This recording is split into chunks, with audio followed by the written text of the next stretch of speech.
Good morning students, how are you. आज हम IT का lesson 5 advance in MS Excel read करेंगे। वैसे हमने लास्ट वीक भी स्टार्ट किया था एमएस एक्सेल। इसके फीचर्स के बारे में हमने पढ़ा था। एमएस एक्सेल किस लिए यूज़ होता है, डिफरेंट यूजेस हमने पढ़े थे।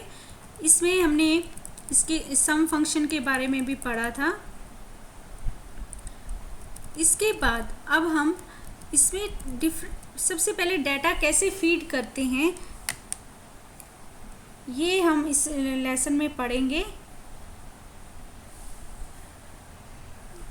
हेलो, इसके लिए हम पहले एमएस एक्सेल ओपन करते हैं। यहाँ सर्च बॉक्स में एमएस ओनली एक्सेल लिख दो, EXCEL। तो ये देखिए एक्सेल लिखते ही माइक्रोसॉफ्ट ऑफिस एक्सेल ओपन हो गया इस तरह से। इसमें हम ये देखिए आप सभी रो एंड कॉलम की फॉर्म में डाटा आपके पास फीड होगा। ये देखिए बॉक्सेस आ रहे हैं आपके पास। ये देखिए ये जो ए है ये कॉलम है। ये जो मैंने सेलेक्ट किया है, ए पे क्लिक करते ही ये जो सिलेक्ट हुआ है, यानी कि इस तरह से ये जो वर्टिकल जो ये लाइन होती है इस तरह से ये कॉलम होते हैं। और ये 1 पे क्लिक करते ही ये क्या होती है, रो। ये रो है ये वाली लाइन, ठीक है।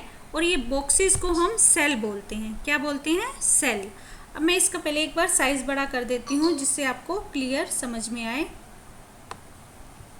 इसको सिलेक्ट करके यहाँ से हम इसका साइज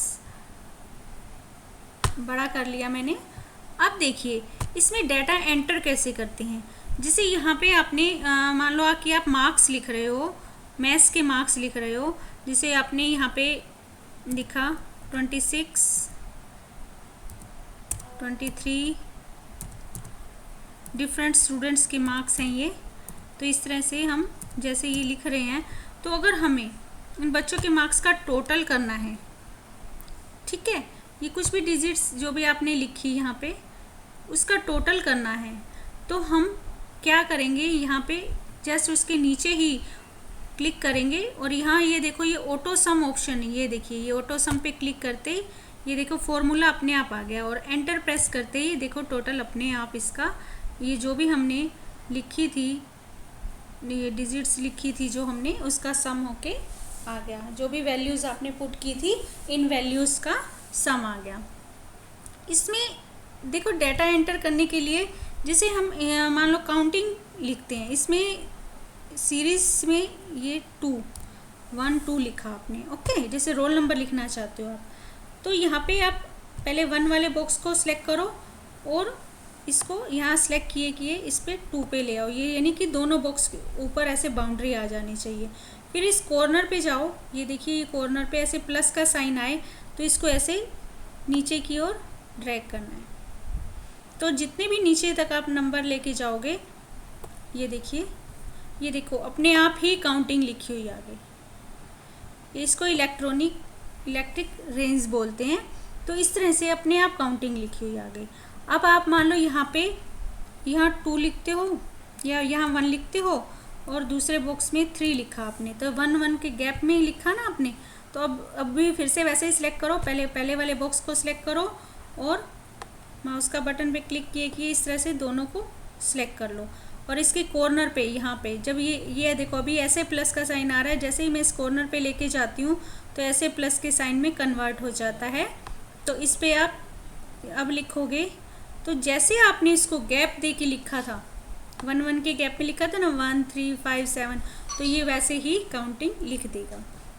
आपको टेबल लिखना है, मान लो टेबल लिखना है। यहाँ पे मान लो मैं 5 का टेबल लिख रही हूँ, 6 का टेबल, यहाँ 6 लिखा, 2 आप इसको वैल्यूज़ दे दो, 6 और 12 दे दिया आपने, ठीक है। अब इसको सिलेक्ट कीजिए, फर्स्ट वाले कॉलम सेल पे क्लिक किया और किए इस पर दूसरे पे ले आओ, दोनों सिलेक्ट हो गए।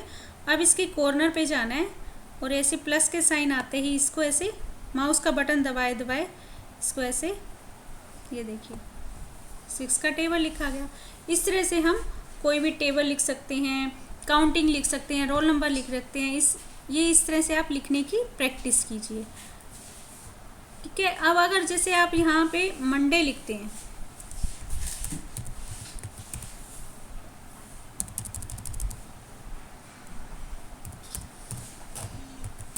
ठीक है, इस पर आपने क्लिक किया, बाहर क्लिक करके इस बॉक्स पे इसके कॉर्नर पे लेके आइए। अब दो बॉक्स भी सिलेक्ट करने की आपको ज़रूरत नहीं है, ये देखिए इस तरह से लिखा हुआ आपके पास, क्योंकि ये automatically week off days of week sorry, ये ऑटोमेटिकली इसमें स्टोर होते हैं तो लिखे हुए आ जाते हैं। वैसे जैसे आपने अपना नाम लिखा, मान लो मैंने अपना नाम लिखा और मैं अब ये तो स्टोर नहीं होता ना इसमें, तो मैं इस पर लिखूँगी तो ये वही नाम को बार बार रिपीट कर देगा। जैसे आपने एक ही चीज़ बार बार रिपीट करनी है तो इस तरह से हम कर सकते हैं, ठीक है।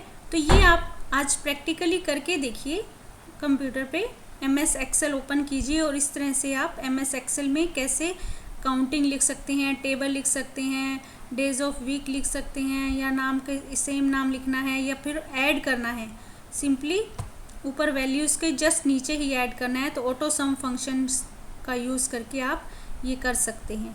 तो ये आप इसकी प्रैक्टिस ज़रूर कीजिए और अगर आपको कोई प्रॉब्लम आती है तो मुझे कांटेक्ट कीजिए। Okay, thank you.